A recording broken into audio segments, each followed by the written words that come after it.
Zayed was no ordinary kid. As a matter of fact, he was an absolute nightmare of disturbance and drama.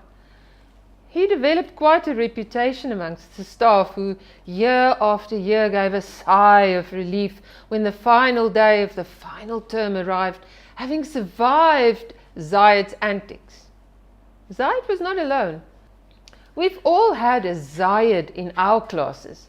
That one student who would disrupt everything by being the class clown. The one student who never listened to instructions, never did their homework, and never stopped talking. Or perhaps you had a whole group of them. That one class that you dreaded every day. The class that made you wonder why you ever took up teaching in the first place. That's when I felt. When I landed a class of Emirati boys in the UAE. I walked in there fully confident that I could handle them. I mean, I was an experienced teacher and I thought I could manage anything that came my way. Was I wrong?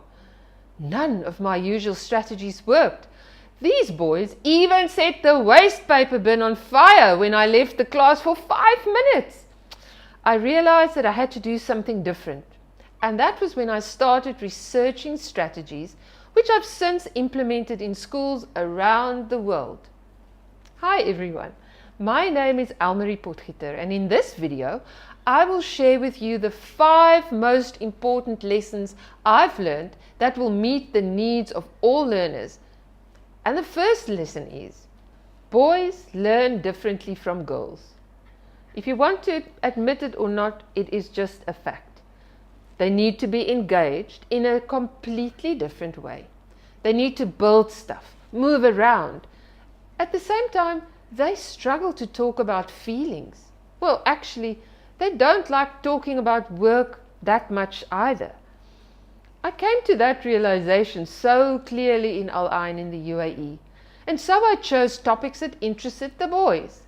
I found ways to hook them into the lessons through falconry, dune riding with 4x4s, mobile phones and other activities that they could relate to. The response was so positive that I wanted to do more, and I started researching and experimenting even further. In the Emirates, the boys and girls are separated, sometimes even by a partition in the classroom, and sometimes the schools are divided in a boys and a girls section. So I would go from teaching the same lesson to boys and girls, and in the process it became very obvious to me that girls needed different approaches, since they didn't care about the 4x4s and the falcons. No, they cared about feelings and emotions and different ways of learning. The second lesson is that learning needs change continuously, and therefore you need to assess your learners while you are teaching so that you can change or differentiate your approaches. Don't wait until the end of a lesson or a topic for a summative assessment. You have to know what your learners know and can or can't do so that you can respond to their individual needs. So many teachers that I've met over the past 30 years find it extremely difficult to adapt their teaching for different students. So often there is a big misconception, and that is that differentiation means you have to design 3 different worksheets for 3 ability levels in your class. Differentiation is so much more than this. Now, if you think about assessment for learning, which is the ongoing daily assessment of our learners that I just spoke about, and differentiation, imagine 2 gears that are turning one another. The teacher needs to be flexible and to think on her feet, not only to support those learners who are struggling, but also those who need to be stretched. So as you find out more about the learning needs of the students, you then adapt your own approaches. So let me take you back to Zayed. I realized that his behavior was due to the fact that he preferred to learn in a different way. He was a kinesthetic learner. He had to move. He loved station learning, building models, anything that got him off his seat. I even tried something new that made my colleagues frown, and that was I got him one of those large exercise balls to sit on, and that took care of his restlessness. Another thing that helped, and this takes me to the third lesson I've learned about engaging my learners, is that they really enjoy having choices.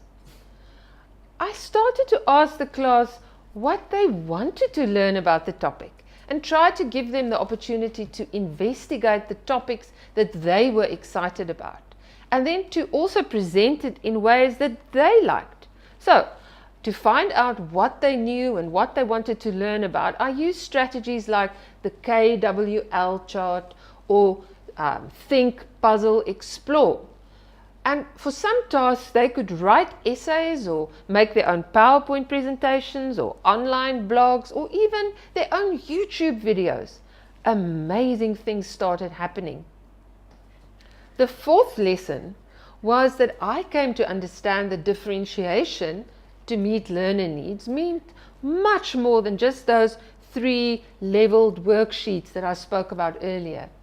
I saw that by using different ways of supporting the kids helped them to achieve improved outcomes.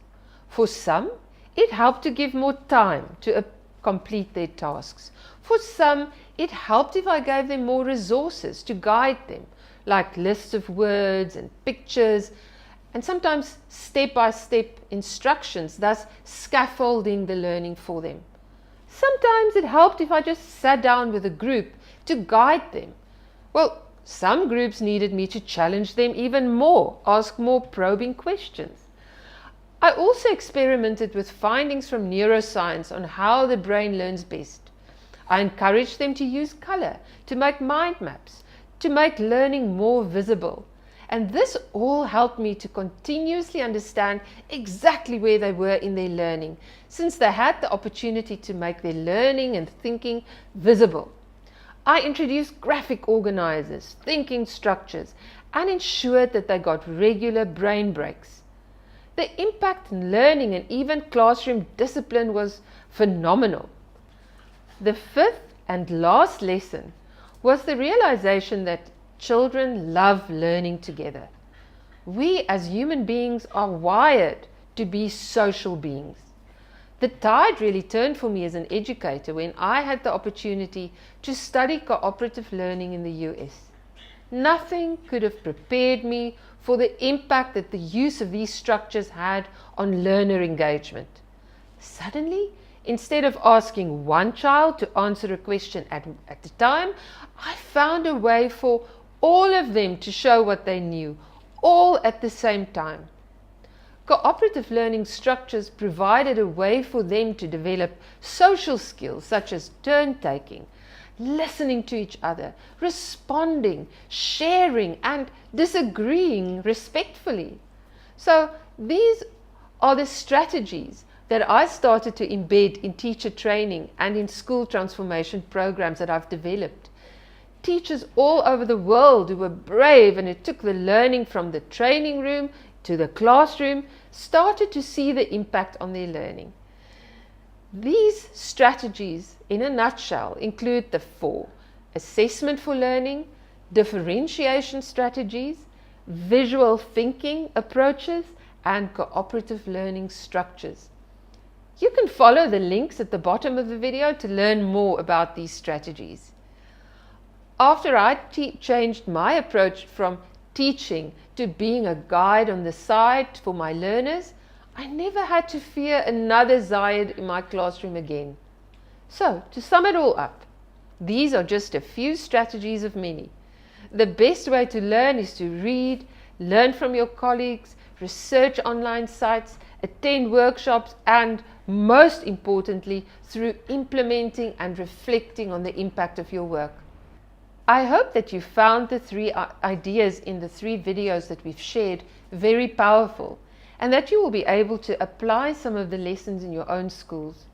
Remember the key message: change will only happen when you really believe there is a need for it, and even more so, that you want to change and you want others to follow you. And in order to do that, you have to model that change. You also can't expect teachers to change if they are not given the relevant opportunities and support that meets their individual needs. And lastly, if you want to meet the learning needs of your learners, you have to step into their shoes and experiment with a vast array of strategies and reflect on whether it's really making a difference. So a last question for you. If you keep using your same instructional strategies and students are not engaged year after year, then who really is the unmotivated learner? Follow me on Facebook for more ideas. Link in the description below. And if you like this video, give me a thumbs up. And if you'd like to talk to me about making change in your school happen, email me at almarie@right.education. Thank you for joining me.